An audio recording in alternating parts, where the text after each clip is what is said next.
Fox 32's Good Day Chicago. We're following multiple breaking news stories this morning, including a terrorist incident at a beach in Australia that's left at least a dozen people dead. A person of interest has been taken into custody in connection to the deadly shooting at Brown University. And the cold weather advisory remains in effect for most of the Chicago area as we deal with these extreme cold temperatures. Good morning. Happy Sunday to you. I'm Gabriela Primus. Sylvia has a morning off. We'll get to some of those breaking news stories in a second. But first, Mark Strail. Good morning. This extreme cold. Good morning to you. It's a little chilly. Just a little, yeah. Hey, well, let's just sleep in a little bit this morning. You did. Normally, a whole hour. You are up at 4:30 in the morning, Monday through Friday, right here sitting in this very seat. Yep, exactly. And you're kind of slumming with us today. Yeah, you know what? I'm taking a back seat, 7 a.m. Sounds good. I usually be on traffic by now or out reporting, one of the two. Well, you are a busy young lady, and we're going to have some fun this morning. I think so. Yeah. Always fun with you, Mark. It is chilly. Did you bundle up like a little Eskimo? I did, but you know what's funny? I don't think any of the young people going to the bars last night in the West Loop knew how cold it was because there was little short skirts, men in short sleeve shirts. It's funny. It's like, where's your coats, people? Yeah. Did you not watch the weather? Yeah. Right. No kidding. I saw the exact same thing. Do you not follow Mark Strail? I was not going to the bar. I was, you weren't? I thought I saw you out there. No, I was coming home from work last night, so I could be back here this morning. All right, there's a picture from the city. Here's what's going on right now. We've got cold Arctic air just kind of anchored over our part of the Midwest. That cold air is going to be with us through the day. That cold weather advisory continues until noon today. Look at these wind chills here. 15 below at the lakefront, 20 degrees below zero at both of the airports. 27-degree below zero wind chill right now at Aurora. Feels like minus 25 on the square at Woodstock, also in DeKalb. Everywhere you turn, bitterly cold wind chill values. Bears game today, lots of sunshine. Sunshine doing very little to warm us up. We're in the single digits for most of the day. Could touch on some double digits, but you know, either way, it's going to be bitter cold. Wind chill values during the entire game should be below zero. Right now, it looks like anywhere from about 3 to about 5, 6, 7, 8 degrees below zero, again, according to how stout those winds are. In fact, this is the future cast of wind chill. And you see, as we go towards the afternoon, the wind chills drop down to single digits, and then overnight tonight, into the early morning hours, we're back into the teens below zero. And then after that, we start to turn the corner a little bit. Monday will be a transition day with temperatures into the 20s. We're into the 30s and even some 40s after that. This is one of the coolest pictures I can show you here this morning. This is a lake. That is the lake. Right here, check out this band of clouds right here stretching all the way down to the south end of the lake. This is a little snow being made. This is the snow being made out over Lake Michigan and being hurled on the downwind side. Berrien County, parts of LaPorte County seeing some snowfall. All of the Great Lake effect snow belts are in effect this morning, producing some snowfall from Buffalo to around northeast Ohio. All of the areas being picked up with those northwest winds. The cold air sweeping in off the lake, producing some snow.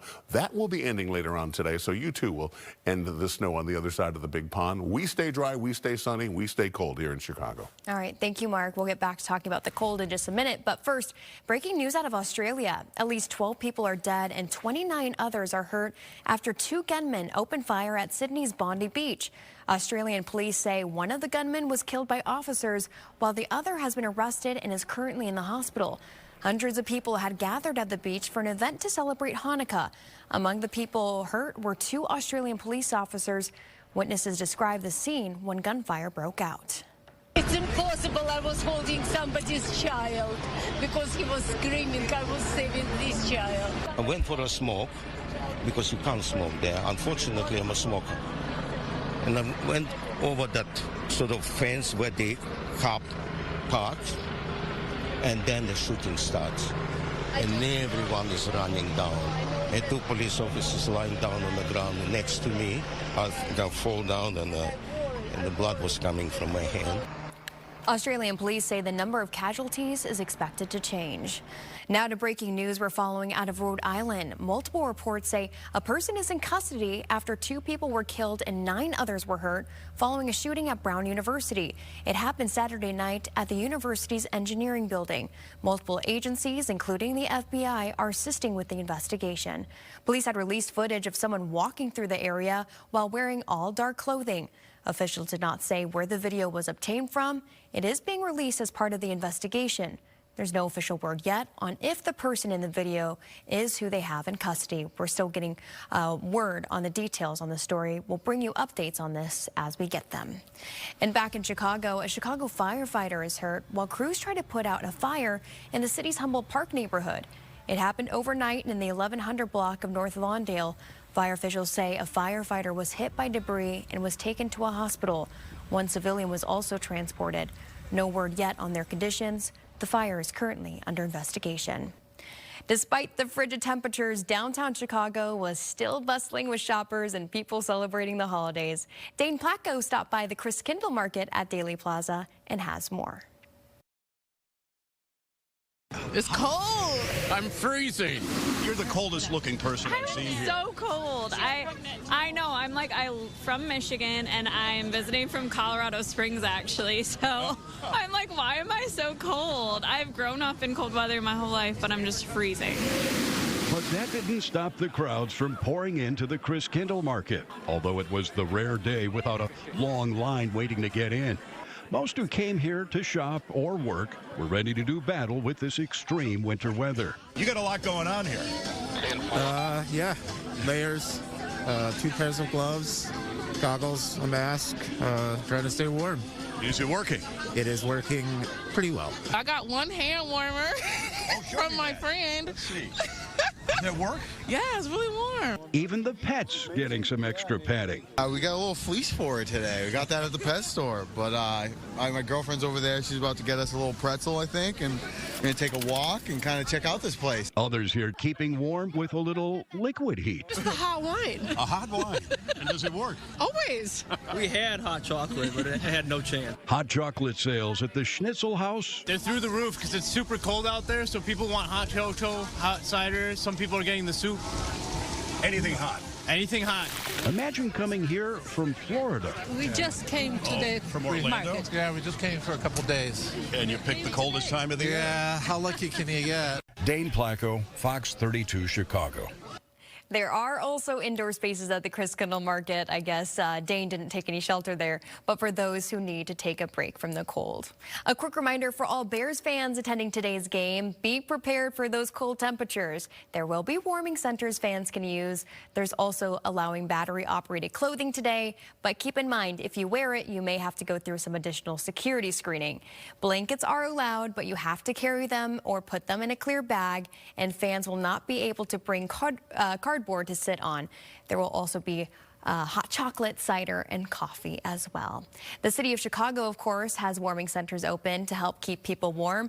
They're open at Garfield Center, all Chicago Public Library locations, Chicago Park District locations, and police districts. The ones at the police districts are open 24 hours a day. For a full list of warming centers in the city, go to 311.chicago.gov. Loved ones came together to say a final goodbye to a beloved local DJ.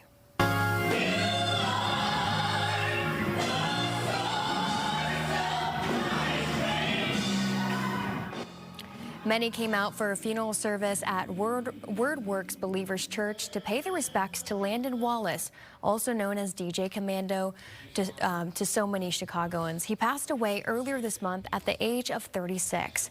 He was a DJ for Power 92 Radio and the official DJ for the Chicago Bulls. No cause of death has been released.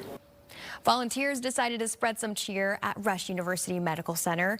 For the 3rd year in a row, a local law firm organized a special holiday party for children battling rare and fatal pediatric diseases. Rush University has a rare disease clinic for children undergoing treatment for illnesses that are often understudied and underfunded. For Chicago attorney Matthew Sims, it's a deeply personal project. His 9-year-old son has been diagnosed with Batten disease, a progressive neurological disorder. I think it's important to note that a hospital like this for children with rare diseases, it can be a place of incredible heartbreak and sadness, but it can also be a place of hope and joy and happiness. And we wanted to do a small thing here to make sure that these children have small moments of happiness in what can otherwise be a difficult time that they're going through. In addition to gifts for the pediatric patients, many receive personalized holiday cards from staffers at the law firm. The bitter cold couldn't stop students from Lincoln Way High School from taking part in an annual wreath-laying program at the Abraham Lincoln National Cemetery in Elwood. It's part of the National Wreaths Across America Day. More than 3 million wreaths were laid at the graves of military veterans and those killed in combat nationwide. Afterwards, a special luncheon was held at the Stone City VFW for all of the volunteers. And in West Suburban Aurora, kids from the community were treated to a shopping spree by members of the Aurora Police Department. The annual Shop with the Cop event took place at the Meyer store on Route 59 in Aurora. A total of 75 children from low-income families received gifts this year. The relationship that officers build with kids from this event go a really long way. There's kids in the community that will stop officers, talk about this event, and that's what this is all about. It's about building those connections with the community and just letting those kids know that we're there for them. This year's Shop with a Cop event was the largest in Aurora Police Department history. And it's the season of giving. Fox 32 Chicago, PNC Bank, and the Chicago Bears are teaming up with the Greater Chicago Food Depository to help feed local families in need. You can help out by going online to chicagosfoodbank.org.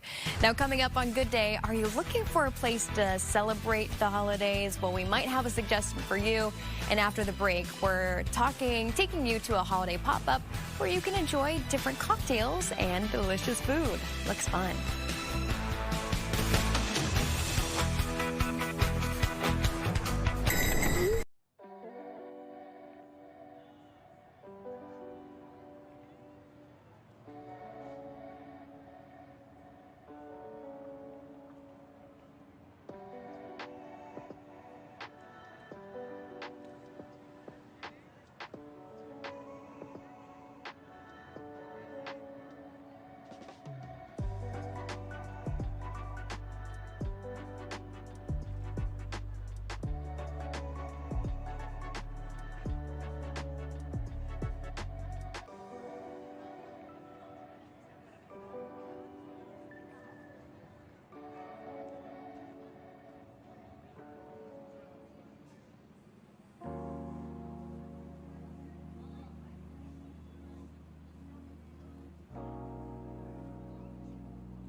Welcome back. Hanukkah is set to begin later tonight. The 8-night holiday will commemorate the rededication of the second Jewish temple in Jerusalem with the lighting of the menorah. One candle is lit each day to celebrate the miracle of a one-day oil supply in a lamp at the temple that lasted 8 days. Hanukkah is also a time for exchanging gifts and sharing special meals and treats with loved ones. Happy Hanukkah to all that celebrate. And for those who have a fireplace, maybe they can light that fireplace too, Mark, because it is cold. I'm telling out you, there. You better have that baby stoked up today, Man, because oh man, it's going to be a cold day. Look at the river there. Still liquid, but that could be changing if we had a few more days like this. Now, what's really going to happen is we're going to continue to warm up as we go Monday and Tuesday into Wednesday. I've got temperatures in the 40s coming up later this week. This is one of the coolest pictures here, looking out towards the lake. Look at this bank of clouds that comes all the way down, touching the surface of the lake. This is the lake effect snow machine cranking up, taking moisture off the lake and then turning it into snow and then sending it downstream. So parts of northwest Indiana seeing some snowfall, especially right along the Michigan and Indiana border, and then over towards Berrien County, which is the far southwest county in Michigan. But here on our side of the lake, it is sunshine. It's going to be sunshine all day long. It's going to be cold all day long as well. Daytime highs today making up into the single digits to around 10, 11, maybe as warm as 12 degrees. But wind chill values are going to make it feel, well, this morning, brutally cold, down to around 20, 25 degrees below zero in some of the northwest suburbs here this morning. And as we go towards the Bears game, I think those overnight or those wind chill values will be a little closer to 4, 5, 6, 7, 8 degrees below zero. This is the actual air temperature right now, -1 degrees at Midway, -1 at the Lakeshore, -2 at O'Hare, and temperatures as cold as 6 degrees in the Fox Valley all the way through to Calvin, back up northwest towards Rockford. It is a cold morning, and it is going to be a cold day with not a lot of warmth in sight, at least until we get early into next week. All right, Mark, thank you. 'Tis the season to stay warm and party. In this week's Tasting Chicago, Sylvia Perez takes us to a holiday pop-up with 3 levels of themed decor and cocktails.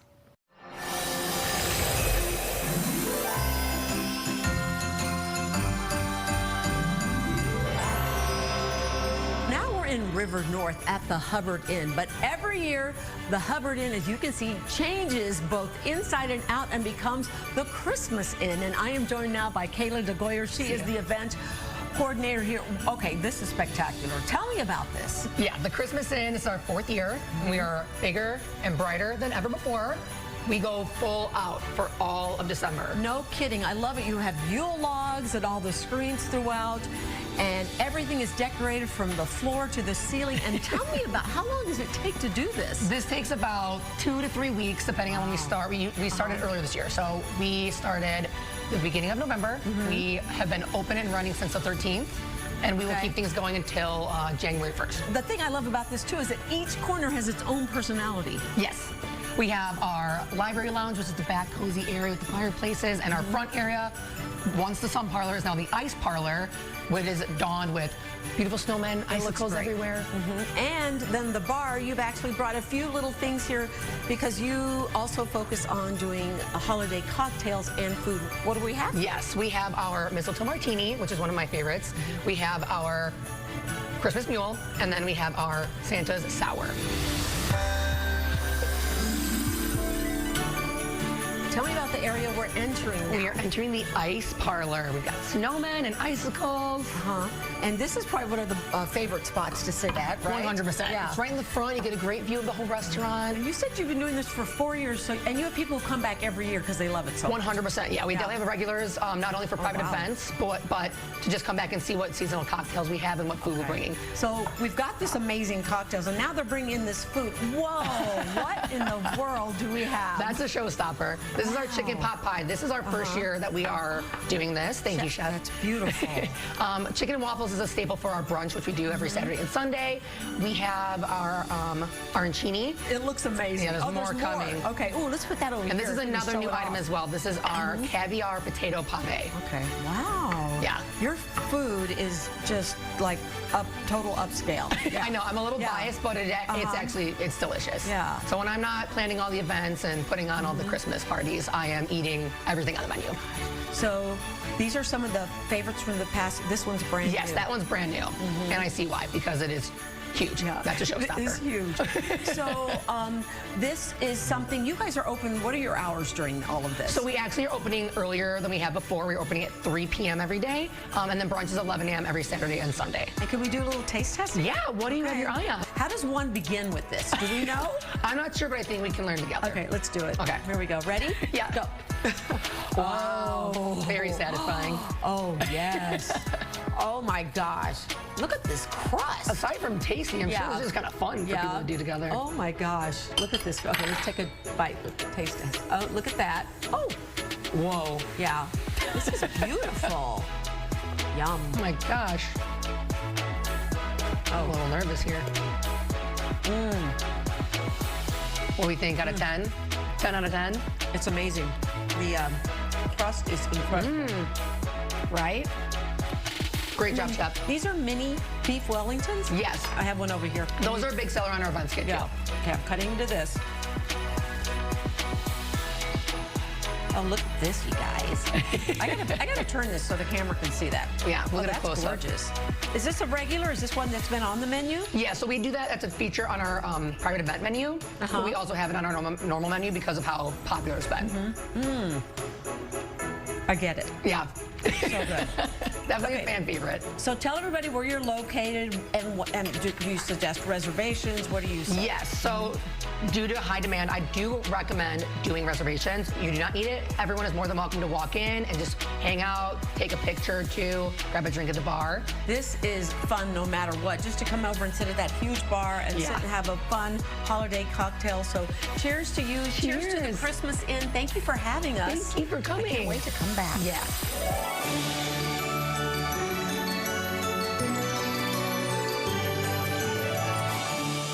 All right, I'll put that on my list. Yeah, so Gabby, down in Gatlinburg, they've got this little parade, little Christmas parade, and look who the Grand Marshal was this year. No way. Yeah. Now, you know, it's funny because if I were there with the kids sitting around along the street, I would think, oh, look, hey, they spared no expense. They've got this trained bear. That's planned, right? Yeah, for sure. No, not such the case. This guy wandered out of the Smoky Mountains down in the Gatlinburg, kind of hanging out there.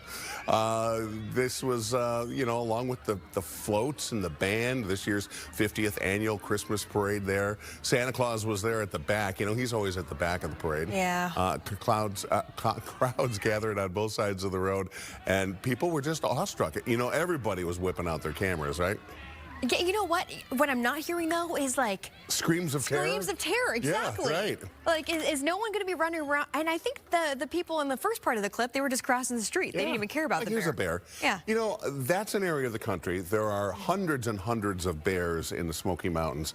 Bear sightings are not that uncommon, and I think bears have acclimated a little bit to people, so they're not really freaked out by it, but still, they have a bear walking down the street during a parade. They're acting like it's a stray dog. Yeah. Okay, well, and it's kind of the same in Lake Tahoe, I've heard. Like, oh, there's just a bear in the basement. Yeah, what are you going to do? Yeah. I guess we'll try to get him out with some kibble. Yeah, call the bear police. My goodness. Okay, well, remind me not to go to a Tennessee parade, Mark. Yeah, you never know what you're going to see. All right, this is an interesting one, too. An unusual sight on the south coast of Great Britain, not your normal tea party.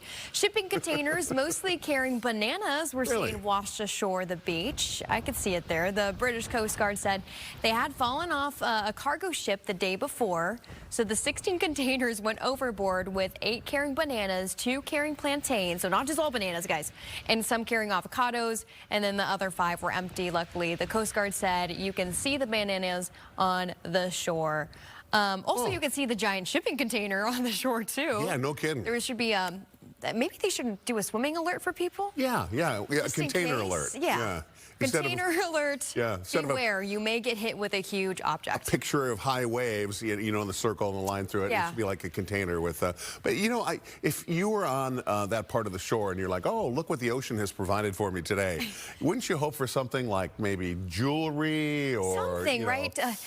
A long lost secret message in a bottle. Yeah, well, I was thinking, you know, something, you know, valuable, and you know, that I guess. You know, bananas. We could just go down to the store and get those anytime. Maybe the surfers in California would like the bananas, a little snack, a little fuel for their surf. Well, in Argentina, fans and owners of golden retrievers came together to break a world record. Oh my goodness!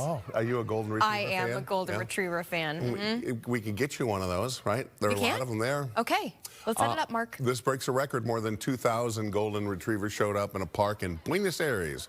They set a new world record for the largest gathering of the breed. The number to beat, I love this, you know, the old record was 1,685. So, you know, they could have gone 1,686, I suppose, broke the record. Yeah, I guess so. They went whole hog, 2,000 golden retrievers, and it is set, the old one was set by a gathering in Canada. You know, golden retrievers, I have to say, they're just one of the best breeds because they're just so sweet. Yes, Mark. They're lovable. You know, it's funny. I think unintentionally the West Loop of Chicago has set a golden retriever world record because there are so many golden retrievers and there's so many dachshunds. Little wiener dogs, long-haired wiener dogs, to be so specific. Isn't it funny that they almost seem like they made a little bit of a breed comeback? I mean, when I was a kid, you would see them, and when you saw them, they were unusual enough that you would stop and go, wow, look at the wiener dog. Now you see them all over the place. And it's like, oh, okay, old news here. Yeah, right. No, I really think it's an unintentional record, especially for the dachshunds now that I'm saying it, because there was a dachshund race that was set up. They came on Good Day Chicago, and I asked her, the organizer, you know, have you noticed that there's like a really large amount of dachshunds in the West Loop? And she goes, yeah. She gave me some stat. I should have wrote it down. But there was like 200 in a radius of like 3 blocks or something. Because, you know, there's big apartment buildings. Wow. I'm telling you, they're everywhere. I don't hate it, though. That's a high concentration of dachshunds. I don't hate it. So if you need your dachshund love, Mark, you know where to go. That's it, West Loop. All right, so this is interesting. Many of you have been busy buying presents for your children for the holidays, but opening those gifts, of course, has to wait, and you have to make sure the kids wait, too. So Talker Research asked parents where they hide their gifts. Many hide them in closets, bedrooms, cars, basements, or garages. Others get a little more creative, okay, Mark? They hide them at their friend's house, in suitcases, or at work. Some parents buy fake gifts to confuse their kids, which kind of seems like a lot of work to do. About half of parents hide gifts so well they forget where they put them. Oh, no. That might have been my mother a time or two. Yeah, that's happened. Some even buy the same gift twice because they can't find it. Whoops. Oopsie. Yeah. Did you have any secrets when your kids were growing up? Yeah, but my kids were really good at finding. How about you? Did you find the gifts when you were growing up? No, I didn't really like have an itch to. Yeah, I was just like, I'm gonna wait. Yeah, I can wait. I was patient enough. The funny thing is I had some friends that would go and they would unwrap the presents to go peek inside. And maybe I tried that once, but I'm such a bad wrapper and I hate wrapping so much that it's like, okay, I'll just worth wait. the time. I'm cool. Yeah. I know my dad told me a story once when he was growing up that he and his brother unwrapped all the presents. All of them. All of them. They were really young, like 6 or 7. And they got a little... talking to? A little action, maybe a little belt action too, he said. Let's be honest. But kids are sneaky. Kids are sneaky, and it seems like one kid is not like the other. So. It's funny because I have hidden a number of things around the house that I didn't want the kids to, and I don't know how they find these secret hiding places, but they will eventually. You know what? That proves they're smarter than we think they are. You know, honestly. Caitlin Cody actually gave me a tip the other day. She said that she just keeps them in the Amazon boxes, and she's like, since we order off Amazon so much, you know, the kids are just used to seeing them. They're not going to rip in. They're thinking it's toothpaste. Yeah, and they just she's telling the kids like, hey, look, that present's for, you know, Uncle Sam, and you can't open it yet. Yeah. And it's not for you. That's really a good idea. In fact, I might get some wrapping paper that looks like Amazon. There you go. There's a new market Santa for you. Claus, huh? Yeah, I don't know about that. Yeah. Okay, guys, we have much more Good Day Chicago right after this break.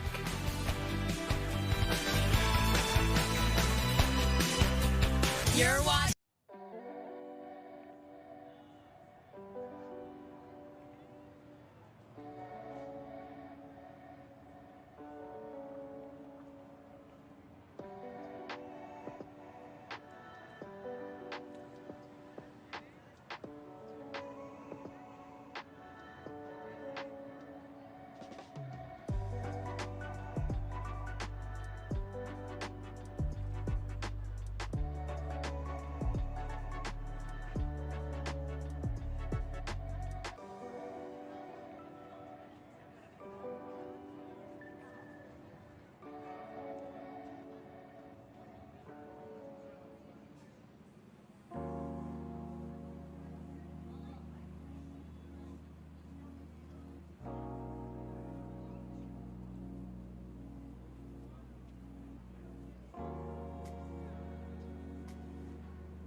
Welcome back. The Chicago Bears are set to host the Cleveland Browns today at the Lakefront. Head coach Ben Johnson put his team on high alert, saying if they want to be a playoff team, they're going to need to earn more than 9 wins. That includes not overlooking the Browns this week, who have one of the top defenses in the league, along with an elite edge rusher in Myles Garrett. Tina Nguyen spoke with Bears guard Jonah Jackson about the pressure he and others are feeling for today's game. All right, Jonah, week 15, 4 games left. Ben Johnson's talked a lot about having a sense of urgency. What does that look like inside this locker room right now? I mean, we stick to the plan we've been doing. You know, we just stick to our guns, do what we do. What's the biggest challenge that some of those guys present to you guys up front? Yeah, I mean, they have Myles Garrett, Shelby Harris, Mason Graham.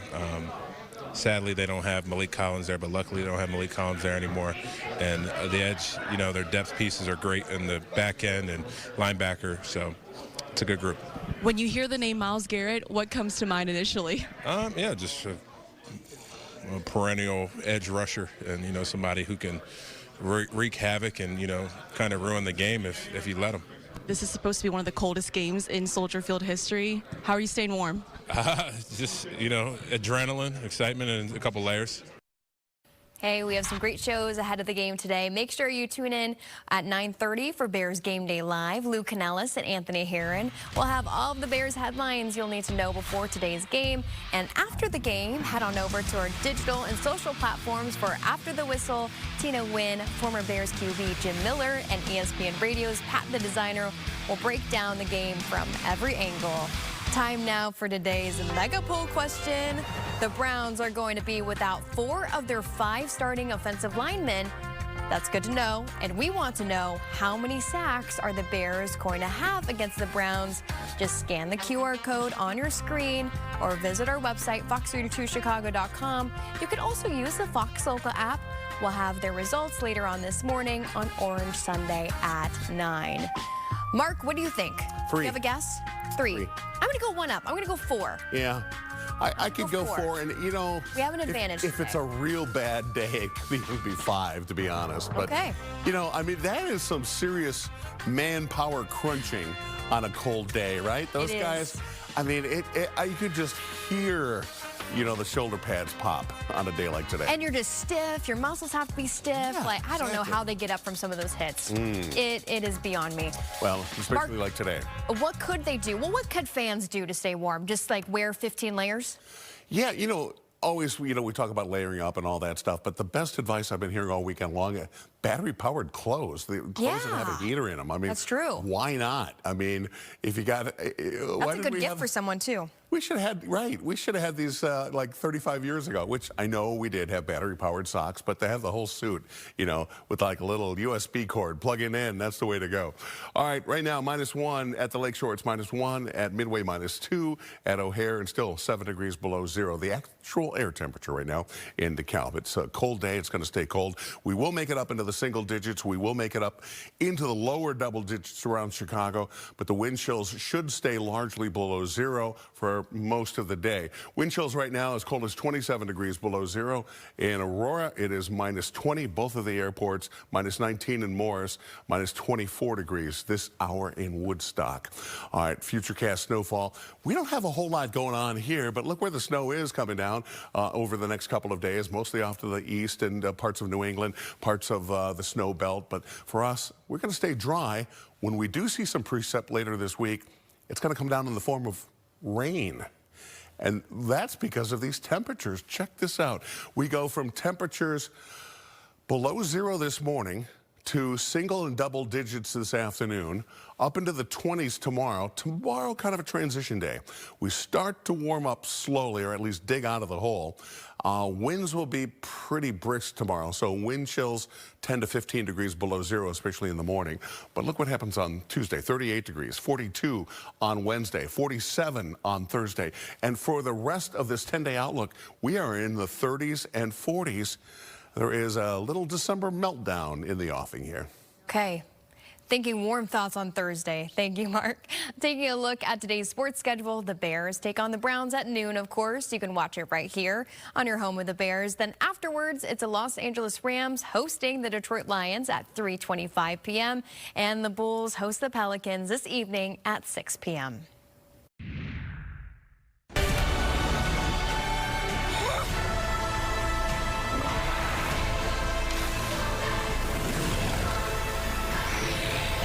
Your goddess has no dominion here.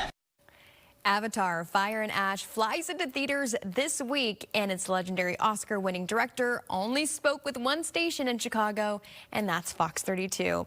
When we last left off with the series, the Soley family was mourning the death of their oldest son. Now, it's a loss that was felt deeply through the new film as well. When Jake Hamilton sat down with writer and director James Cameron, he wanted to know, when he kills off one of his characters, does it affect him the way it affects us? You cannot live like this, baby. In hate. So much of this film is about the study of grief and how we deal with loss and with death. And because of you, I have had to grieve some of my favorite characters of all time. You've killed off some of my favorite humans, machines, animals, aliens. So I'm curious, if you were to line up all 9 of your films and watch them in order, what is the death that you would grieve the most? And do you grieve your characters when you decide that they should no longer be living? Look, I've had a long time to process grief because I write the script, so I know Terminator's going to go in the molten steel. Do you grieve when you make that decision? No, I don't think so, because you know, I'm trying to orchestrate to an audience reaction, and that's part of that orchestration. I'm sorry. No, it'll be okay. Stay with us. It'll be okay. And let's say you love the character of young John Connor, Eddie Furlong, right? And you see the Terminator melting. You're with him. Mm-hmm. You're feeling something with him. If you can make an audience cry for a Terminator, that's the power of cinema. I know now why you cry, but it's something I can never do. So I never forgot that. And then obviously with Titanic, you know, I knew going in I was doing Romeo and Juliet or something in that, you know, realm of the star-crossed lovers. Somebody's going to die. And we know that it isn't Old Rose because she's telling the story. Jack! There's a boy, Jack. And so the question is, how do you orchestrate it so the audience feels what they're supposed to feel? And I think we've done that probably better than the first 2 Avatar films. I think we've done that on this film. I think the fact that Neteyam, the oldest son, dies, and we see the horror and the grief, especially with Neytiri, who just lets out this kind of primal wail, and it's heart-wrenching. It's heart-wrenching for me to still watch that scene, and I've seen it 1,000 times.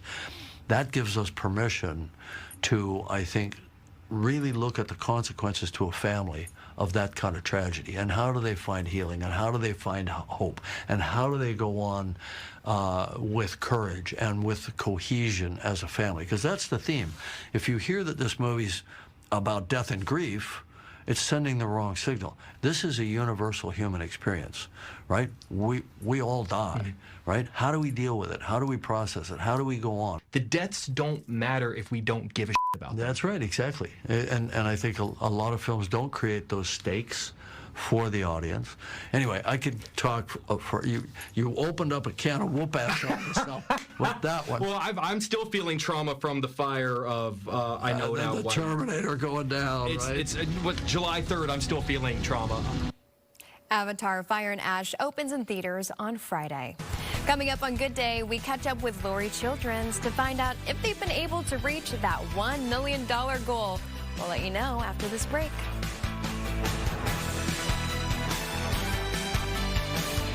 Stream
Welcome back. For 13 hours, iHeartMedia Chicago's on-air personalities and Fox 32 encourage listeners and viewers to call or donate online to help fuel research, support families, and provide much-needed care to children in our community. Now, joining us to talk more about it is the Director of Community Engagement at Lurie Children's, Deanna Kearns. Good morning to you.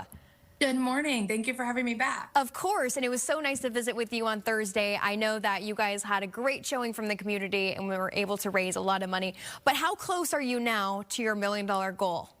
Yeah, we're getting closer and closer. Donations keep coming in over the weekend, and we're so grateful for the community to continue to come together to raise funds for Lurie Children's. Good. And you have until, is it the end of the day today to still continue to donate? Yes, till the end of the day today. Obviously, continued support for Lurie Children's throughout the entire year as well too. But for this event, phone lines and online and text to give is still open through the end of today. Okay, Deanna, for those who missed our coverage on Thursday and really through the weekend, can you share what makes Lurie Children's Radiothon such a special event for our community and the funds raised, where will it directly support? Yeah, so Lurie Children's Radiothon is such a special day for our hospital, for our community to be able to come together.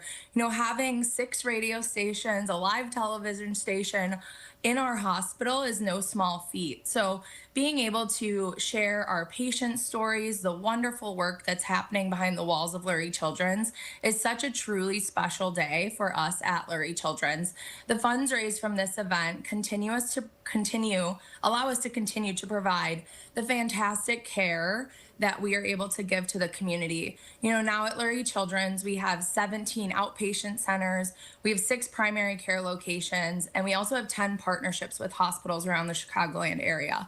And so, you know, one of the goals for us is to continue to be able to provide access to all of the families in our community to be able to receive the care at Lurie Children's. And so many of the donations raised from this event will continue to help support that access so that we're able to provide the incredible care that Lurie Children's does to so many of our Chicagoland families and beyond. Let's talk about some of those families, because not only are they brave to, you know, go through this fight, and it really involves the entire family, maybe not just the sick child. They were brave enough to also go on TV with us, go on these radio stations and speak live. What would you say was their reaction to being there throughout the day? Were they as happy to share their stories and raise money for Lurie's as we were? We couldn't get them to leave at the end of the day. They were so excited. You know, they see the hospital as a home away from home. I know many of you met Marshall. He was there for 9 months waiting for his heart. And so to be able to go on and talk about the incredible care that he received, to be able to share, you know, the journeys and the tribulations that he underwent while he was waiting for his heart, but then also to be able to, you know, have his doctor come down. Dr. Thrush came and surprised him at Radiothon. And so he was able to share some really great moments with his care team. And he was just one of the many patients that was able to see their care team throughout the event. So it's always a special, like, family reunion for so many of these families as well too. You know, the big smiles that were on everyone's faces.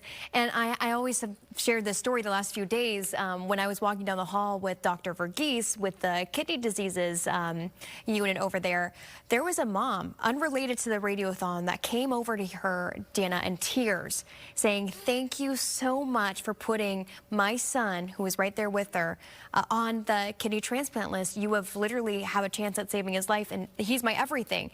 And, you know, there's just so many things like that happen unrelated to the Radiothon that mean so much. So what would you say to someone who's maybe thinking, okay, I have $50 to spare, $200 to spare today to give to Lurie Children's? How much does that really truly mean?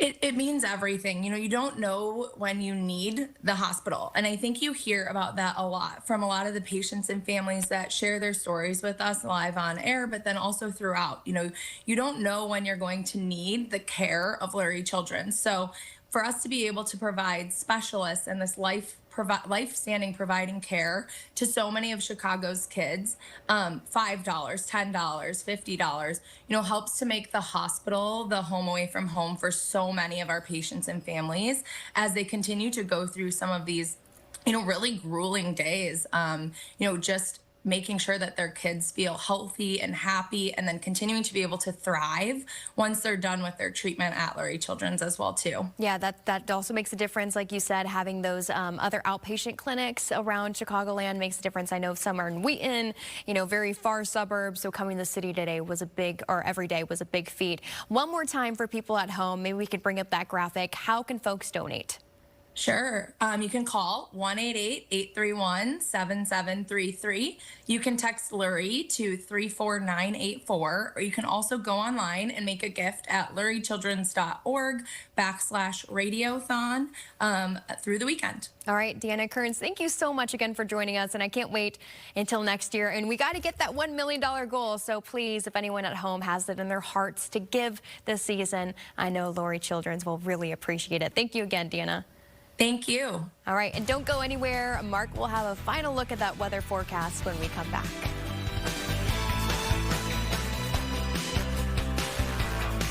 This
All right, Mark, we're staying with the dog talk. A dog in Oklahoma City is now a world record holder for, guess what?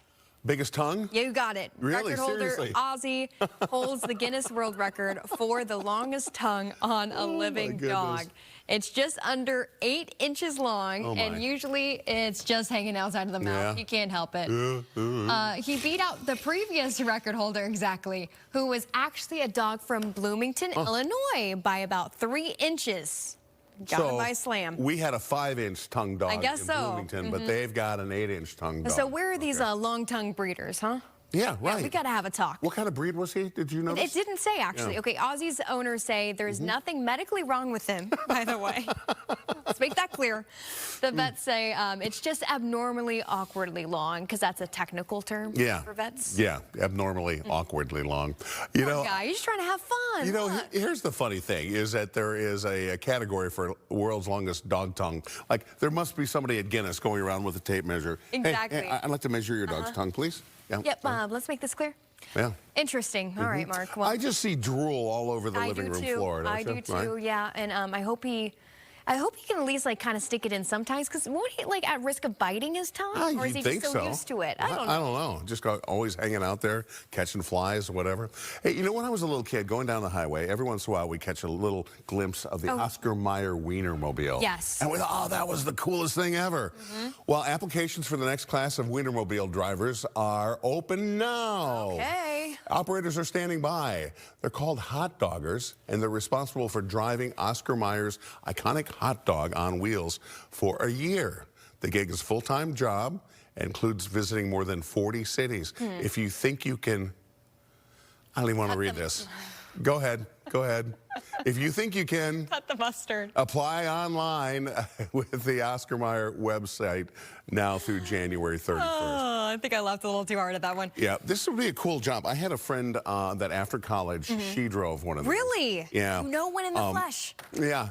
They're better now, but before they were really hard to drive because, you know, driving a big old hot dog down the road is not aerodynamically, not an easy hip. fit. I wonder how you have to like cater your resume to be considered for one of these roles, because, you know, do they use AI to file through all these applications, and like, so what are some of the keywords you need on that resume? Right. Well, Oscar Mayer's based in Madison, Wisconsin, and I know a lot of UW Wisconsin graduates, UWM Wisconsin graduates are right there, and a lot of those folks kind of so maybe an unfair advantage there. Well, you know, it helps to be a local, right? I guess so. I don't know. Natalie Baumke, I know that's a big love of hers. Right? Yeah. Right? I'm surprised she hasn't like wrangled that. No kidding. Maybe one day in her retirement. Yeah, called up Oscar years Mayer. And years from now. Hey, buddy, bring your dogmobile down here. I want to do a story, right? Okay, there's a new trend on social media. It's called posting zero. So people are keeping the apps, but they're just never posting, and they just decide to just browse their feed instead. So some people say it's popular because posting online is feeling like a lot of work and they're feeling burnt out. I could say that I kind of agree with that sometimes. Others say they like the trend because it can create a bubble of mystery around your life by choosing silence over oversharing. And that same person thinks that people care a little too much about their lives, because at the end of the day, who cares? Right? People kind of just care about themselves. Right. I don't care what's on your plate at that fancy restaurant. And you know, I saw a post a couple of weeks ago, and it was the person, you know, talking about, you know, their feelings, which is nice. Yeah. But that's something you should share with your friends next to you, not necessarily the whole world. That's kind of true, Mark. I will say, when it comes to food posting, like, you know, you want to go to a restaurant and you have something good, you want to take a picture of it. Yeah. That's a kind of photography I cannot get a hone on. I'm horrible at it. So you I don't know what take the picture. And, I can take other nice pictures like landscape, you know, people, portraits. Dogs with long When it tongues. comes to food, it's like my camera like decides to shut off. I cannot take a good picture of food. I hardly ever have taken pictures of my food, which I find taking pictures of your food kind of weird to begin with. That's, you know what, Mark, maybe it's okay then. Maybe something's saving me. But I have been trying to post a little bit more. I mean, I will say it is a lot of work to There's some cool pictures of food. I just, you know, when I have a big plate of really awesome stuff, the last thing I'm like, I want to bite into it. I'm like, food get in my belly. Yeah. I don't want to take a picture of it and make other people jealous that I'm eating it. Oh, and now I'm hungry. Well, in the 9 o'clock hour, we're going to have some yummy eats. Ooh, so looking forward to that. That's a tease. Well, you'll need to stock up today on some calories because it is cold outside. Look at the old Saul reflecting off there. It's kind of a cool picture. You see a lot going on there. You see the clouds out over the lake generating some snow for the other side of the lake, but we're on the sunny side. Also some kind of cool diamond-shaped waves there in the playpen. Temperatures right now still very cold, below zero on most locations. Snowfall at the other side of the lake. For us, we are sunny today. We've got temperatures up into the low teens at best. 20s tomorrow, 30s after that. 40s later in the week. You know what? I loved that story from Dane Placco when he was at the Chris Kindle Market yesterday, but I go, man, even for the reporter, that's a cold feat. Oh, it is. You're talking to folks from Florida that were there. No kidding. And they people with no gloves. Right. It's crazy. Well, like you said, there were a lot of folks that were out last night that were on the town that looked like it was, you know what, March maybe. Dressed like it July. Was July. Some of them. You know, It was some interesting. That's commitment. Yep. Okay. Fox News Sunday with Shannon Bream is next. We'll have much more at 9 with more news to share with you, so stay close.